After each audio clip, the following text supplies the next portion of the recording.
If a discount Bond villain from Kansas was hell-bent on taxiderming you into a human scarecrow, what would you do? We're in the middle of bumfuck nowhere, no cell service, cars busted, dad's missing, and the local militia wants to display us above their mantle. This should be easy, since they all have the IQ number of a toddler's shit kicker, except so do our heroes. I'm going to break down the mistakes made, what you should do, and how to beat the collective order of recreational necrophilanthropists. Yeah, it spells corn. We're gonna be corn and corn. A field of extreme lead poisoning. Instead of spending Halloween getting white girl wasted and using it as an excuse to dress up as little as possible, Tony and friends decided to play things fast and loose with a trip to a haunted corn maze. It's about what you'd expect from a small town attraction. Drama nerds on jump scare duty, chainsaws revving in the distance, and wait, whose idea was it to surround a bunch of lit torches with dry vegetation and hammered teenagers? You're just asking for a corn-fed inferno like we saw in There's Somebody Inside Your House. Smokey better start tuning up some teens. Fire hazards aside, this festive atmosphere fails to leave an impression on the girls. You're not very scary.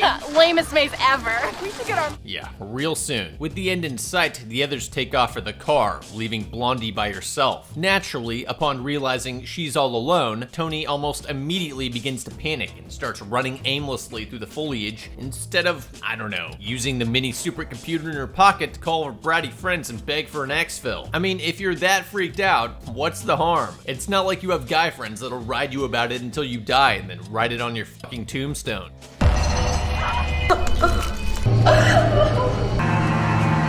Honestly, besides having no friends to invite her to Halloween parties, there really wasn't much Tony could have done to prevent her death. Problem is, this place is the ideal hunting ground for any sick son of a bitch looking to thin out the local dating scene. I'm honestly shocked shit like this doesn't happen more often. Anyone who hears our screams or even sees us getting got will probably just think it's all part of the act. And with just about zero visibility in every direction, there's a near infinite number of places to stage an ambush whenever some pretty young thing strays too far from the herd. Just about the only way Tony could have avoided getting bagged and taxidermied would be to make her seem like less of an easy target. Like waiting 5 goddamn minutes to send the text message and staying close to your friends, you know, the buddy system, would probably be the best way to do that. While taxidermying humans is surely quite the thrill, may I interest you in playing the slightly more legal Monster Legends free-to-play mobile game where you can collect over 1,000 monsters and build your own monster empire. If breeding, feeding, and eventually orphaning your monster's babies in an arena battle isn't your jam, Monster Legends and The Walking Dead have merged universes to bring you the most unique crossover experience you didn't know you wanted. Have you ever asked yourself, what if Big Stick Rick was a dog? Michonne was almost like a Na'vi. Daryl was a werewolf. Negan looked like Nightcrawler without the teleportation ability. Maggie was a squirrel. Carol was a bird, and Carl didn't exist. Say no more. Collect all 6 of the Walking Dead monsters, juice them up in the lab, drape them with runes and relics, and stomp out noobs who think Faya Molina is a match for the Ricktatorship's invincible machete and axe attacks. I mean, seriously, 130 stamina for an attacker? This hero is definitely dying tired. The Walking Dead crew are all undead apocalypse veterans, not the least of which is Negan Monster and his eye-popping sweetheart Lucille. It won't be easy, but it'll be worth it. To start collecting the Walking Dead monsters, download the game now by using my link in the description or my QR code. And only for a limited time, you will get a special free starter pack of 100,000 gold, 20,000 food, 3 gems, and 1 Mothman. Thanks to Monster Legends for sponsoring this video. Of course, once she was all on her own, short of brandishing the SBR she snuck under her shirt and going dark, she was fucked. Sometime later, Tia and her brother Carrie are cruising through America's heartland with her stepdad Don. Not my dad? Don't be. I'm sure he wasn't when he left us without even a note. Here we go again. More protagonists with entrenched daddy issues that will cripple any chance of reasonable decision making. Can't wait. If he was such a dick, why are you clutching his old pocket knife like it's gonna make him come back home to play catch with you? It won't. The next unlikable, snobby protagonist we're supposed to root for, I guess, is Tia. Evidently, Dawn sells seeds to farmers, which Tia thinks is totally lame because apparently she doesn't like eating. They feed the world. That's great for you, but I actually want to make an impact on the world. You do realize that without food, there'd be nobody left to even carry a disease, right? Don seems like the only decent person so far. Not sure why he's trying to father these pillocks, or why he would drag them on a sales trip. They blow a tire, which somehow doesn't result in Numbnuts cutting his own throat. Captain Marvel doesn't even budge to help with the flat tire. I can tell she's gonna make an excellent doctor with that chip on her shoulder. With no service, no spare, and no one around for miles, Don decides to bravely travel the unknown distance to the next town over, on foot, by himself. Within mere hours of being told to stay put, Carrie and Tia are already stumbling blindly through the nearby cornfield, all because this halfwit thought he saw something. Yeah, unless that something looked like a running tow truck, it's probably not worth leaving the relative safety of the vehicle to go trespassing on some rando's property, especially when another car could come by and save your ass at literally any moment. I end up in a milk carton. Then maybe don't aimlessly trespass through a stranger's cornfield. The Wonder Twins make their way to a nearby farmhouse, where they find edgelord Simon lurking in the bushes. He calmly tells them he was watching them deal with the flat tire, and then invites them in to go check out his stuffed animals. Great, now we just need to ask this loser if we can use his landline to call AAA, and we'll be out of here in no time. Wait, what are you guys doing? Apparently Carrie and Simon, not including Miss Save the World, are pushing the car somewhere no one will find it. Why are you guys hiding it? It's a tool shed. Yeah, that doesn't answer my fucking question. This isn't Battlefield. You can't just fix a flat tire by wanging it with a wrench a few dozen times. How exactly is this supposed to improve our situation? For all we know, Don's on his way back with a wrecker to save the day. That's gonna be a hell of a lot harder to accomplish when neither the vehicle nor his idiot stepchildren are back where he left them. Fortunately, Tia somehow realizes how stupid this is and asks her brother if they're really about to spend the night with this freak. But before Carrie can open his mouth and piss me off even further, Taxidermy Tom interjects to let them know that there's a ding-dang of hootenanny kicking off nearby, which is apparently all he had to say to retain his captive audience. As for Dawn, You can leave a note. Leave a note. on what? You fucking took the car. Oh, okay, just leave it under a big rock. Yeah, I'm sure Don or the tow truck driver knows to watch out for the random piece of trash sitting on the side of the road. What the hell could it possibly even say that would be helpful? Dear Papa Don, we pushed your car into the nearest shack and ran off into the corn to get whiskey bent with a bunch of townies. Kisses. You realize he can't even call you to let you know that he found the car, right? Did you really expect him to just wait around all night for you to finish screwing around with the FFA? On our way back to the others, Tia stops to examine a nearby scarecrow, which, being just a normal scarecrow and not a dead rotting corpse tied to a stick, proceeds to leak blood all over her hand. Yep, just normal scarecrow business there. Probably nothing to be concerned about. I think you'd at least pull the pant leg up to check what's under the hood after getting doused in fresh blood, but what do I know? And when asked by Carrie why there's blood on her hand, she says, I don't know, it dripped from your scarecrow. I'm not a doctor, but all she had to do is give it a lick and see if it tasted like corn syrup and red dye. This is why you want to eat healthy and exercise, guys, or else you'll end up in hell's pass with somebody like Tia diagnosing you. These human taxidermists are lucky Tia is painfully absent-minded, or their shoddy work would have jeopardized their careers. Ask any taxidermist, any real taxidermist. You gotta bleed them out while their heart is still pumping. These amateurs clearly killed their victim prematurely. Tisk tisk. After getting completely lost wandering out into the middle of nowhere, the trio finds a bunch of parked cars but no sign of any party. Simon explains it must have been moved to avoid the fuzz, but before they can continue the search, a local sheriff's deputy rolls in and starts shaking them down. It turns out Simon is a known ne'er-do-well, and he's been squatting in the house they found him in earlier. At some point, the cops told him to get, but he never got, so now they're running him in. T is not about it, and passes a level 100 speech check to get them off scot-free. Our mom is a federal judge, and she's gonna want to know what we're being charged with. Yeah, piss off the cops while you're stranded in bumfuck nowhere. Great idea, Doc. Here's another idea. Fuck this lying piece of shit. Let's explain just how screwed we are to the deputy and ask him to radio for a tow truck. Are you that hard up to hit up some podunk Halloween party that you're willing to pass up on the first real opportunity to save yourselves and your missing stepdad? Jesus Christ. At least now we can lever Bully McGuire into taking us back to the house since we kept him out of jail. Actually, on second thought, let's keep following the known liar to the party that might not exist so he can harvest our organs with a gas station pocket knife. Great. Fortunately for Tia and Carrie, Simon is not completely full of shit. he actually comes through on the party. All three of them head inside and attempt to mingle, but Simon's not exactly the prom king around here. Give me nuts. Awesome prank, Thor. The good news is we might be able to find somebody here with a working cell phone that we can use to try and contact Dawn, or arrange transportation to the next town over.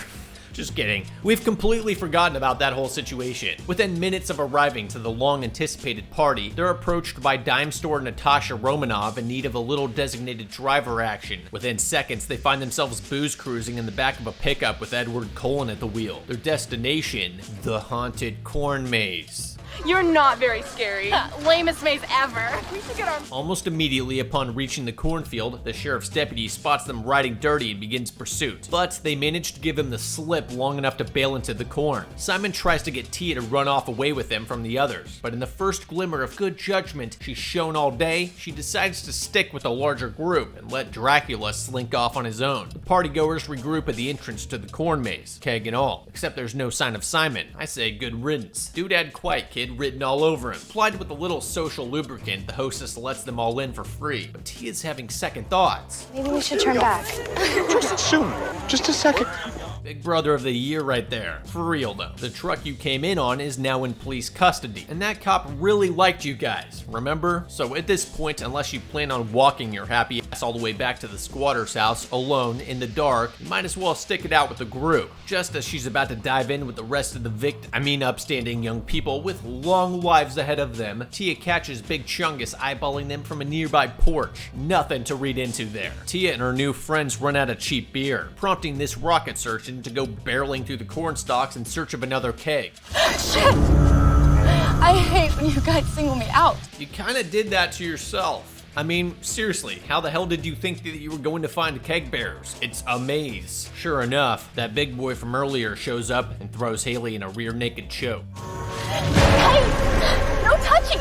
Back with the others, Tia tells Carrie she's ready to head out, but it looks like he's got other plans. Abandoned for some trim, she begins wandering aimlessly through the maze. Again. And do we all know how that goes? Suddenly, she hears heavy footsteps closing in. Tia ducks into the nearby stalks, where Simon randomly pops from out of nowhere. He tells her she needs to go with him, like it's a totally normal, reasonable request. Tia rightly shoves him off and takes off deeper into the field, only to wind up passing out. At some point, Tia wakes up and spots Lurch Princess carrying an unconscious Haley through the field, well away from the actual maze portion. Oh no, that doesn't seem right. Either these people take Halloween way too seriously, or someone's in deep shit. Regardless, Tia isn't really in much of a position to do anything about it, and somehow I doubt the caveman lugging around an unconscious young woman would be all that concerned with her mom being a federal judge. The next morning, Tia and Carrie wake up in Simon's squatter digs without any idea how they got back. Although Carrie has a pretty good idea. Not that Carrie or Tia care, but they still haven't heard anything from stepdad Dawn. Detective Tia also doesn't think to tell Carrie about the 7-foot-tall giant who is not a part of their group, hauling off a girl in the opposite direction of the party, her inkling suspicion of the bloody scarecrows, nor discuss the fact that their dad's been missing for 2 fucking days when, according to the deputy, the next town over is only 9 miles away. But hey,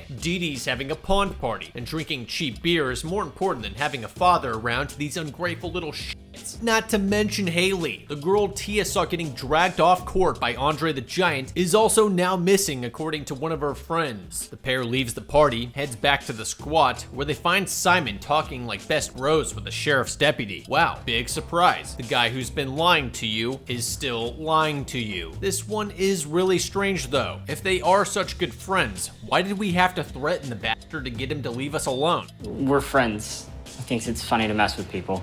Oh, does he now? Yeah, not buying it. I'd say we should demand he use his connection with the local law enforcement to get us a lift out of this hellhole. But there's something seriously suspicious about this whole thing. After all, why didn't he call the deputy when he found us stranded on the side of the road? We should get as far away from this weasel as we possibly can and try to leverage our newfound relationships with some of the locals to get us a ride to the next town over. A 9-mile drive isn't asking for a kidney, so what's the harm in trying? And shit, we could even come back to party once we touch base with Dawn. The entire day flies by without Carrie or Tia having done anything about their car or Dawn except for shop for costumes to tonight's party, which they're now on their way to. I saw a girl being carried away from the maze. Have you heard anything from Dawn?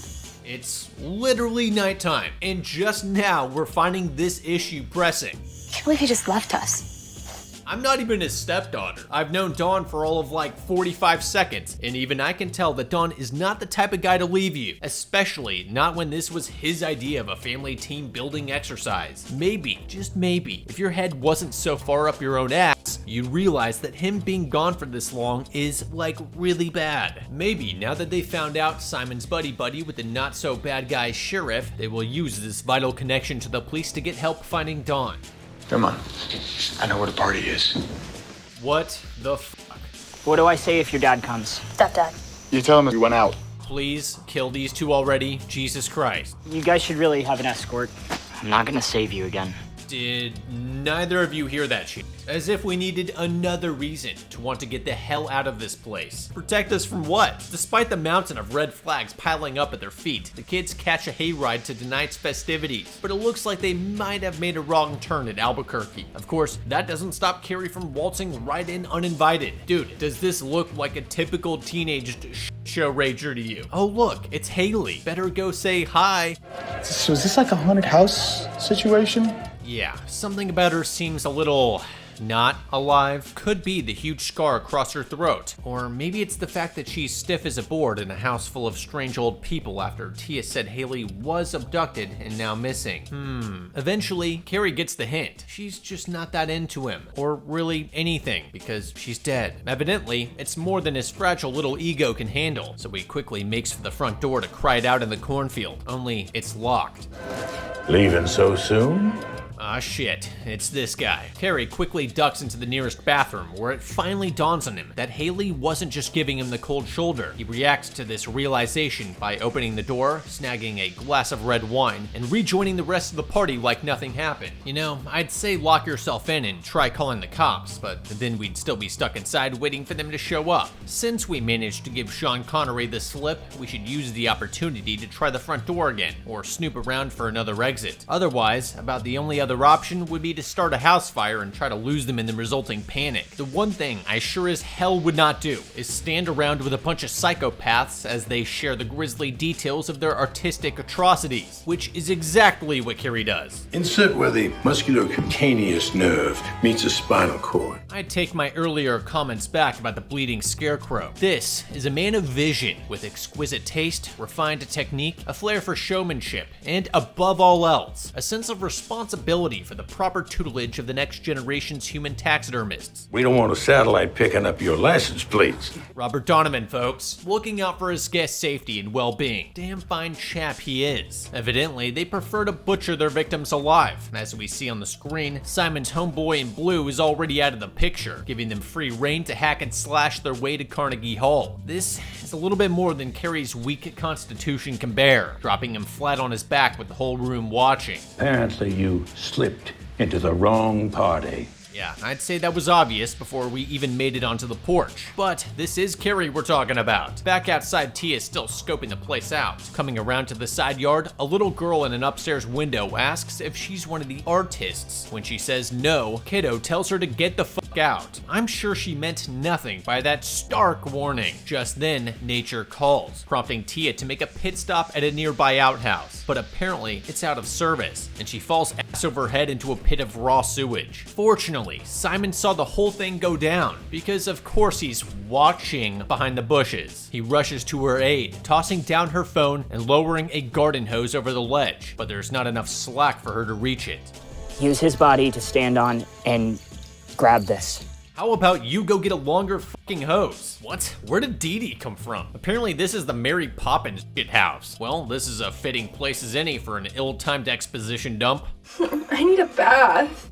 No. You need to get the fuck out of the outhouse, Grave, before the people who put you in here finish the job. Speaking of which, Robert Donovan needs to get some quality control on his apprentices. Did nobody listen to his speech? Positioning of the surgical pix points is of the utmost importance. You insert where the subcutaneous nerve meets the spinal cord. Otherwise, your specimen has movement. Pay attention. Somebody grab the freaking hose!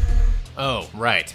I forgot, we're in deep shit. The good news is, we're not alone in this mess. Both of Tia's outhouse mates are taller than she is, so they should just boost her up first and climb up on their own. We should also use the phone light to search for any natural handholds in the walls to make climbing out easier. Although, given that they're drugging people and dumping them down here, I'd imagine it's designed to make escape as difficult as possible. It's hard to say whether we can really trust Simon, but this is a beggar's chooser situation, so I'll take all the help we can get. Just as Tia and company are about to make their great escape, Simon spots a couple goons dragging away a struggling Carrie straight towards them. He locks the outhouse from the inside, which provides enough disruption for Carrie to break away from his captors and start stabbing, because he still had his knife on him. Because these dumbasses didn't think to tie him up or check him for weapons. What kind of fly-by-night murder cult is this? Stupid kid's been working overtime to dig his own grave for 2 days now, and you let him get away just like that?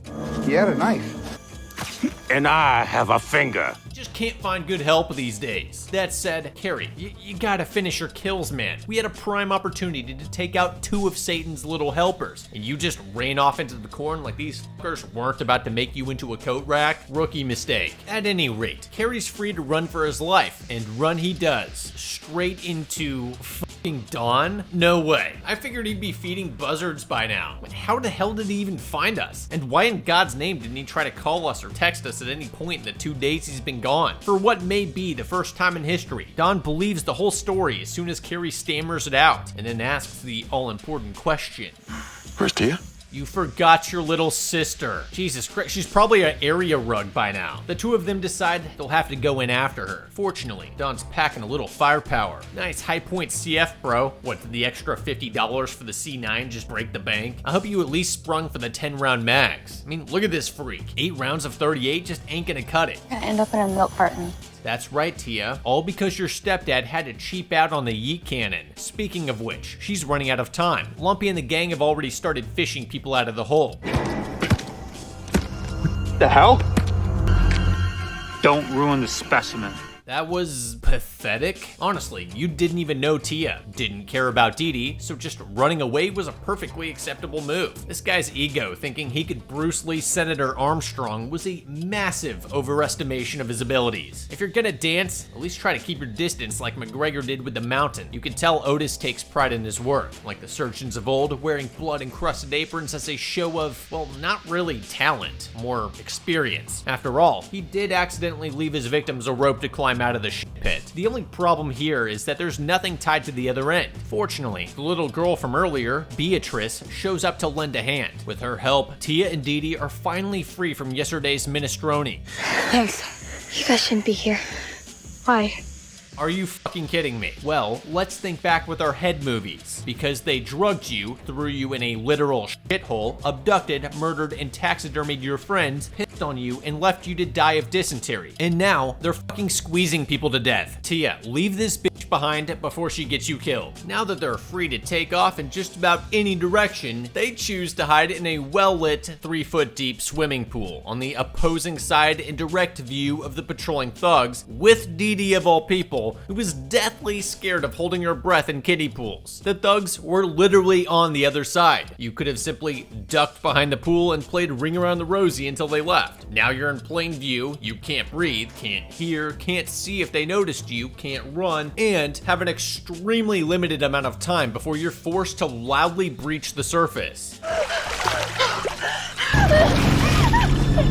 Dee Dee seemingly never figured out how to hold her breath. Apparently it's a learned skill. Honestly, good riddance. At least she didn't take us down with her. Those thugs were probably just sitting there laughing at what an idiotic hiding spot that was and just waiting for her to surface. Or not. Yeah, the only logical conclusion is that she must have melted upon contact with the water. I mean, am I losing my fucking mind? What world do you live in where you could possibly hide in crystal clear water? It's a goddamn kiddie pool. How can you not see her with your own eyes? Clearly, this town waters their crops with Brondo. Dee Dee failing to hold her breath shouldn't have even made a fucking difference, since anyone with eyeballs should have easily been able to spot them hiding underwater. Seriously, whoever recruited these guys should be pistol whipped. Also, why even fucking bother with a pitchfork? If you think that there's a chance someone's still in there, just hang around for a few minutes until they're forced to come up for air. Unless she's a Navy SEAL or David Blaine, if no one comes up after 5 minutes, nobody's coming up at all. Oh well. With the guards gone, Tia can haul ass out into the corn, and she just climbed up into the little girl's room. God damn it. You realize this place is probably full of them, right? You definitely should not have followed me. Yeah, no shit. Let's see how Carrie and Dawn are doing. Oh great, they went poking around in a rickety old barn and now they're stuck watching Ray and Dee Dee get mutilated. If my dad was here, he would know what to do. Oh, the dude that left you and Tia without so much as a note? Yeah, he'd have coordinated a hostage rescue plan to extract Tia from the grips of the taxidermy cartel.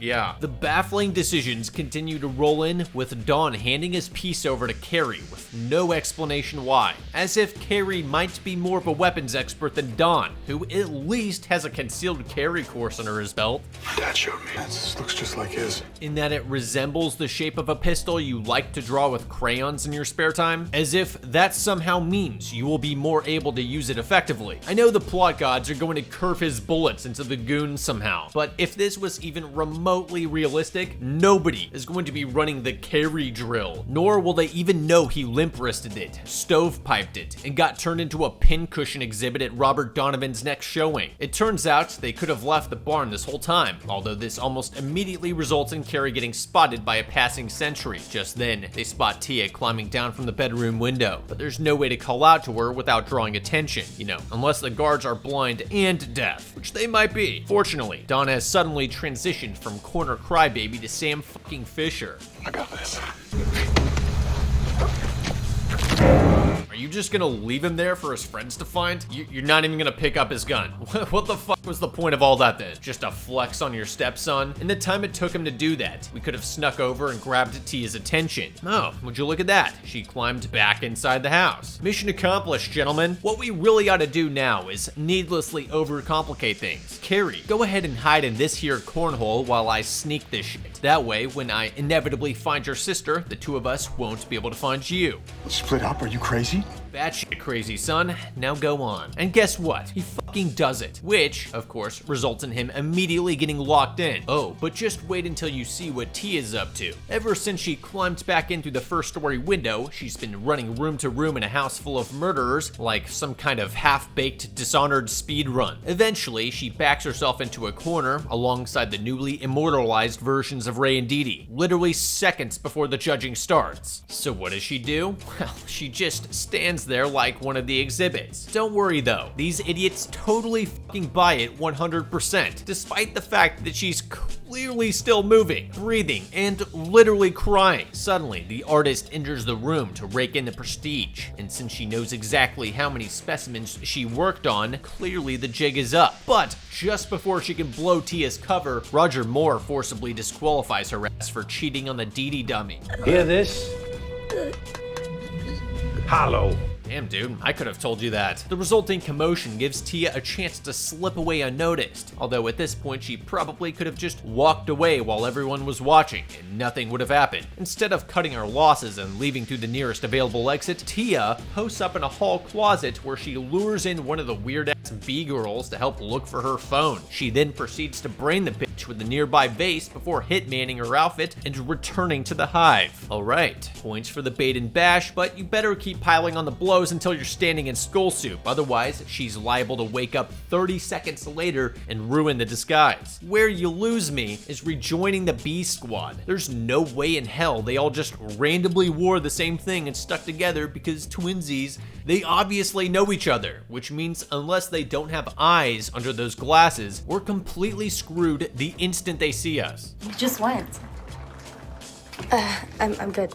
Okay, or not. Either way, we should use this disguise to explore the parts of the house we haven't seen yet to look for Carrie and Dawn. And if the plan was just to hang around the party until they're brought out on slabs, then what the hell's the point? Just leave. For some reason, Beatrice recognizes Tia in costume and thinks it's wise to just start chatting her up like an old college friend. Oh yeah, Beatrice is Pierce Brosnan's daughter, turns out. So there's that. Anyway, this obviously fucks her garbage plan straight to pieces as Daddy immediately takes notice of this and yanks her wig. With her cover blown, she tries to flee down the hall. Only someone's waiting for her. I'll give to you, Dad. Don is dirty. Can't say I blame him though. But why didn't he just drive them up to Otis's house, drug their drinks, then stuff them to begin with? What was the point of having your car break down and leaving them partying for 2 days? Is there even a point in trying to understand anyone's decisions? Yeah, things aren't looking good for young Tia right now. But just when it looks like she's about to get done up like basically everyone else in this town, Carrie comes smashing in through a nearby window and buys her an opportunity to escape into the cornfield. Only it doesn't work out so well for him. Damn, Carrie with the sacrifice play. Should have gone for the corn, man. Always go for the corn. Of course, he would have to have known that breaking a window like that would bring the whole place down on top of him. I would have taken the time to search for weapons. You know, like the handgun Don gave you, or the gun on the dude Don murked by the barn. Then again, it was probably just an elaborate hoax to gain his trust. Don, you slippery bitch. One thing's for sure, this is not gonna end well. As punishment for ruining his latest masterpiece, George Lazenby sentences Carrie to be violently dismembered down in Nurse Clegane's Special F shack.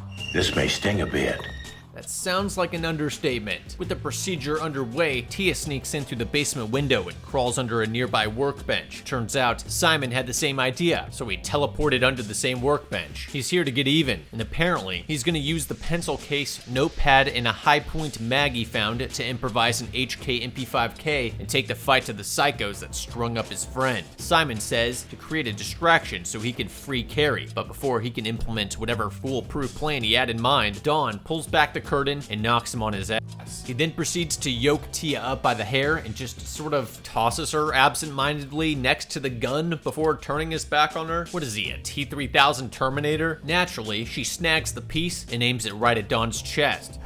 You should have left when I gave you a chance. I'm sorry, what? When did you give me a chance? Is this like Gruner telling us we should have gotten back on the boat? Fuck you, man. Tia, light this guy up. Loudest sound during a gunfight right there. Yeah, basic principles of firearm safety dictates you should always check the chamber when you pick up a gun. Honestly, after everything I've seen today, I'm surprised she didn't look down the barrel afterwards. Fortunately, Dawn just assumes she's no longer a threat and goes right back to reciting his bad guy dialogue, giving Captain Price the opportunity to slide over the spare magazine, and this time, it doesn't go click. You'll never be my dad. Nice shooting. Except now the gun is empty, and you still have Andre the Giant to deal with. Just then, Simon remembers he's pretty much completely uninjured and drives his street-legal pocket knife directly into Big Show's back. Come on, man. Where's the follow-through? You would have been better off going for the Achilles like the bride in Kill Bill. With the tormentor occupied, Tia frees her brother and heads for the stairs. I'm right behind you. Go. Dude, you're literally missing half your leg. You ain't right behind anyone. What you need to do is clear the pistol malfunction, tag team the biggin, then all pick up weapons and help each other fight your way out of here. Hey, guess who's back? Yeah, not so tough with Mr. Larson pulling your calf apart like the Colonel's extra crispy, are you? Although, in a surprising twist of fate, Carrie's leg being a total show actually works in his favor. He literally breaks away from his attacker and somehow staggers up the stairs. Then runs straight for the corn and lives on buying shoes at half price. Nah, he actually falls straight into the huge ass pit from earlier, which will be great for his gaping leg wound. Tia immediately comes to his aid, but just as she pulls him to the surface, Timothy Dalton gets her in the spine with one of those tools they use to immobilize their victims. Turns out it's cleanup time, and Jaws and his boss are the only ones that haven't already left to terrorize the next town. Did you get any petrol on the house? For his last trick, Barry Nelson hangs Tia up like a scarecrow so she can watch as Master Blaster caves in her brother's skull. But before he can send Carrie off like Oberyn Martell, Simon swoops in from behind with a fire axe and does the same thing as before, only with an axe. Seriously, dude, try something different. As big as Shaq Daddy is, you hit him in the back of the knee with that sucker, and he's definitely going down. After that, it's just like splitting firewood. Not that a scrawny fuck like you would know anything about that. At any rate, this makes the big boy big mad, so much so that he mindlessly follows his attacker into the burning house and immediately becomes trapped in the inferno. So I guess it worked out after all. After losing his pursuer, Simon loops around and heads back to Carrie. You okay? Are you for real? Of course, because everyone just keeps ambushing everyone over and over again. Daniel Craig comes in out of nowhere and cold cocks Simon while he's busy asking dumbass fucking questions. Seriously though, unless you think you can instantly heal him right there on the spot, why bother going back to Carrie when there's still a major threat in the area? We should focus on arming up as best as we can for the final boss. I mean, it's not like he's going anywhere. Oh well, I guess the bad guys win this one. Time to pack it in. That is, unless, wait, could it be? Oh, it's another ambush. This time, Beatrice comes in clutch with the magic paralyzer thing. Hi, Daddy. Did I do it right? Should have bought her that pony, Bo Sinclair. It turns out Tia's totally fine once they pull that thing out of her back. Shocker, I know. After scooping up what's left of Carrie and loading him into the back of the truck, our heroes lay down the mother of all Uno reverse cards and leave Mr. Doctor dangling from a stick as they stroll off into the sunrise, never to trust a stepfather ever again. Ultimately, all our heroes made it out in one piece. Well, sort of. But this is mostly due to the fact that they were dealing with forces far too stupid to actually exist. In the end, I think the corn from C.O.R.N was beaten. Moral of the story, always go for the corn. And remember to download Monster Legends to instate your own Rictatorship.